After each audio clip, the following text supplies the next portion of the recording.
What did I say to piss you off this time, baby? Who is the Negro in your neighborhood? In your neighborhood? In your neighborhood, I say. Who is the Negro in your neighborhood when you're running from his ass each day?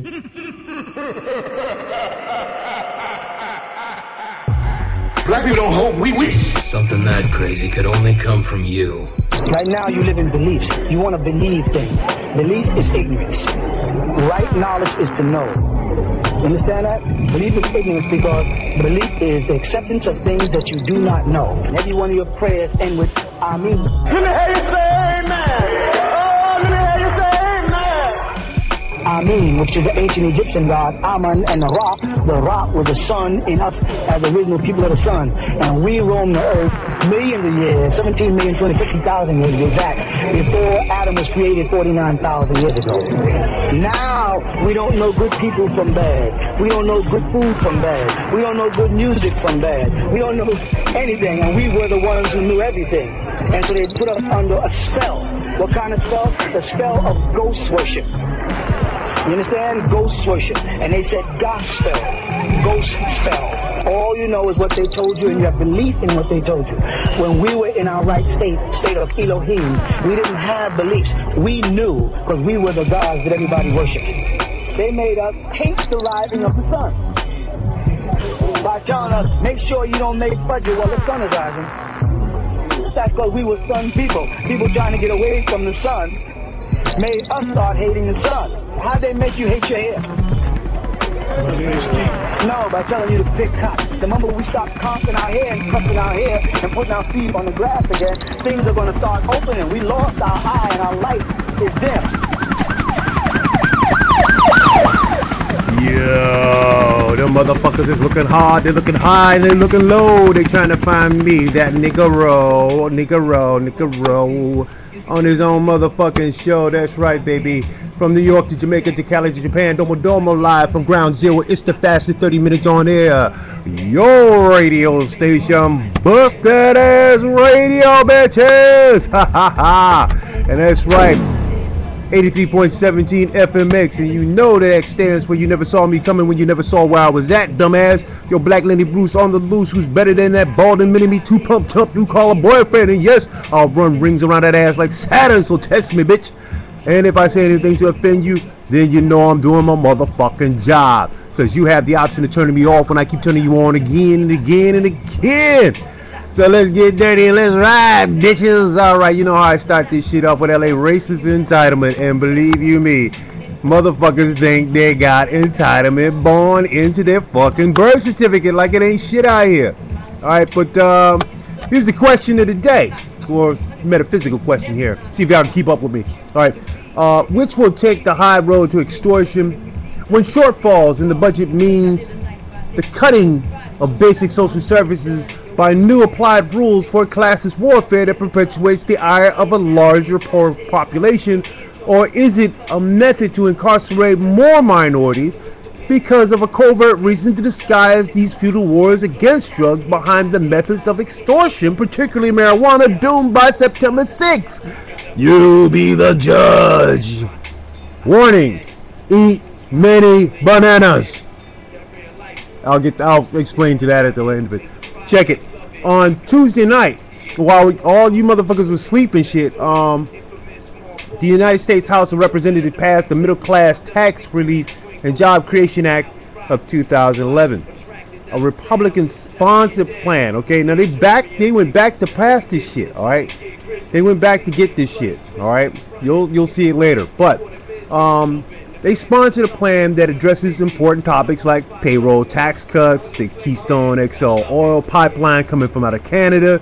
That's what they're talking about, that mini job shit, and unemployment benefits.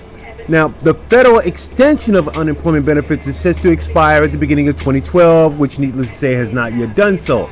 Both for the Republicans and Democrats, it said that the temporary extension of unemployment benefits is in the national interest, you know, to keep them from having a full-on riot. Okay, there's specifics for legalizing. There's nothing legal about this shit. There's specifics for legislation authorizing that extensions differ. And one notable caveat in the Republican plan empowers states within the right to mandate drug tests for welfare recipients. Lawmakers have experimented with this similar legislation in states like Florida, New Jersey, and Indiana, but constitutionality of those laws has been questioned each time. When I look at the polls of this debate, 67% of the right wing approve of such measures in the GOP. Now, according to Rob Rector,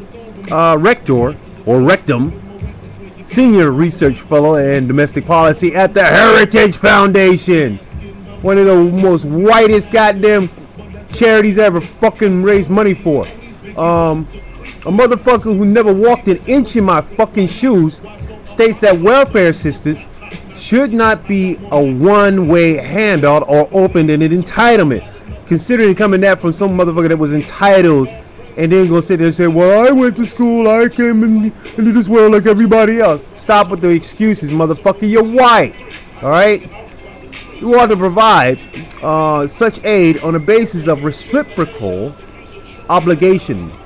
Reciprocal obligation. Reciprocal obligation. Okay? The reciprocal obligation means that drug testing has the potential to significantly reduce unnecessary welfare spending and misuse of funds. By making it a policy of requiring drug testing for welfare recipients will reduce new welfare enrollments by as much as 48%. Potential applicants who use illegal drugs will simply choose not to enter the welfare system because they will have to definitely go through drug treatment centers and so forth before they even get a fucking dime. And guess what? Half of your GR goes there. So you know where I'm going with this, right? What the fuck? So drug use is linked to lower fields of work. You know, not the blue collar worker, but the struggling worker. Excuse the fuck out of me, will you? I mean, we was doing good with just weed before the CIA deployed crack into the hoods of America. And we never made heroin. That shit was brought in here from the advent of World War I. You know the call, morphine, don't you? I mean, we definitely had no say-so in alcoholic prohibition, and the Rockefeller Foundation makes sure Jim Beam is still in service to many drunk-ass politicians. I guess what blew it open was Marion Barrier's, hotel crack pipe, the hit that was heard around the world that brought on a moratorium. But then again, extortion and scapegoating is the rule of thumb in LA. First of all, it's unconstitutional. The assumption that people on public assistance use drugs at a higher rate than the general population is a fucking dupe, when the government itself helps to put these things out there in a means to attain it. With medical marijuana on the chopping block, California will be a two-faced state of reputation, by reputation. This only adds a criminal starvation against people who need their weed. Bomba Clydes will put me back on profile status once again, ya folk. Alright? With regulations on the weed, niggas stay high playing on their PS3s and stolen Xboxes. The Malinchista Mexican cartels are nowhere near the equation of welfare reform, when food stamps costs are mushrooming. More than 46 million Americans, 1 out of every 7, rely on food stamps, the equivalent of the entire population of Texas and New York. In that perspective, the program now consumes 2% of the federal budget, or $78 billion. That's about the cost of the auto industry bailout, which we still didn't get shit for education. Okay. You mean to tell me that the government will use a military pincer maneuver?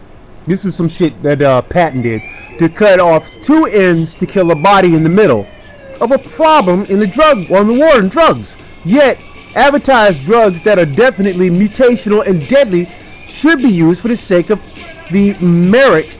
You know, Merrick is the corporation that basically makes a lot of chemical fucking shit that, you know, you see on TV that says that will have your fucking leg, your ass, your eyeballs dropping out all over the fucking floor in blood. You know, and the FDA, the Fascist Drug Administration. Who in the fuck is really making the money is not as important as who's pulling the strings on the floor of the GOP, whose inclination is a curse of the living dead already. Alright, here's your homework. Niacin. Know what that fucking shit is. Niacin is in bananas. Start eating them and you can pass any piss test naturally. Or, you know, go up to like, you know, CVS or Walmart and get you like, you know, some niacin capsules. Drop about 8 of those motherfuckers at 400 milligrams a piece. That's how you beat corporate and welfare and military piss test every fucking time. Man, I was a master at this shit. So prepare Hell A. Hell A, as I call it. I got a dirty cup for you. For you to fill at your arraignment. Think about it, baby. I'll be black after this. And if you only have one thing left as precious to you that you have hidden away in your hideaway sack that you love very much, that will be taken away as well. And they won't give a fuck. In these last days, critical times hard to deal with. Misinterpretation and misunderstanding will prepare for not a smooth, but a fatal crash landing. In these last days, critical times. But first there's brimstone and hell on this thin road to agape that's treacherous. This prize is reserved for some, but not for all of us. There's a magic mountain of heaven after this highway of hell. Yes, love will prevail in these last days. Critical times hard to deal with. You have to rip your heart out and save it for later. Through these times of bitterness, be a lover, not a hater. In these last days. Critical times.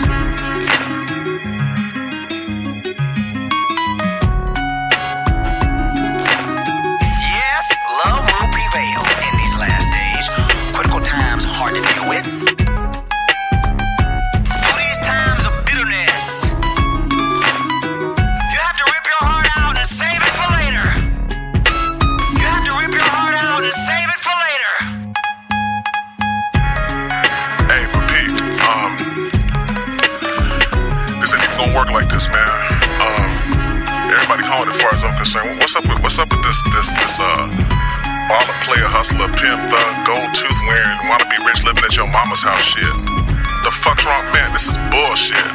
Hey, nigga, I don't give a fuck. I said it and I'ma say it again. Y'all little ballin' ass motherfuckers ain't for shit. Y'all ain't balled. Y'all ain't even sold no damn dope. You're selling your ass to these record companies, I'll tell you that much, with your big bitch hoe ass. Go on, get on the catwalk with your gold. Stupid looking motherfucker. You look like Step and Fetch It. Baggy ass pieces of shit ass clothes. And I heard y'all wearing pink now. Any ballin' ass nigga that call himself a baller wearing pink needs his ass busted. Straight the fuck out. I said it, I'll say it again. Raggedy motherfucker. Oh shit, straight out of motherfucking nowhere, bitches. My Skittles Facebook report, fat bitch eat a dick. Ah ha ha. The things I find on my Facebook are not only crazy, funny, weird, but true.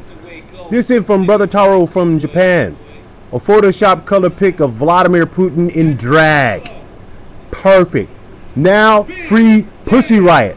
Or face the wrath of our creative ass busters that we are. Okay? This one from radical social artist Mirror One. A pic of a guy trapped within the gears of society. The caption says, fight the power. I say, be the grease that runs the wheels of change, dumbass. And finally, from Ass Buster and Super MC Equality Shabaka Kibala, a pointed pic of self-realization and humility. That's right. It simply says, of course I'm not perfect. I have a crack in my ass. Unquote. Oh, come on now, motherfucker. Y'all know damn well everybody fucking does. This is called racial profile. It was the color of his skin that scared them. It wasn't that he was 5 feet 6 inches tall. It was the color of his skin that scared them. It wasn't that he weighed 150 pounds. It was the color of his skin that scared them. It wasn't the wallet. It was the color of his skin that scared them. The wallet was never a gun. It was the color of his skin that scared them. He looked like somebody capitalism taught them to kill. Somebody oppressed. Somebody exploited. Somebody from Africa, or immigrant. Somebody whose ancestors were slaves, like 3/5 of a person.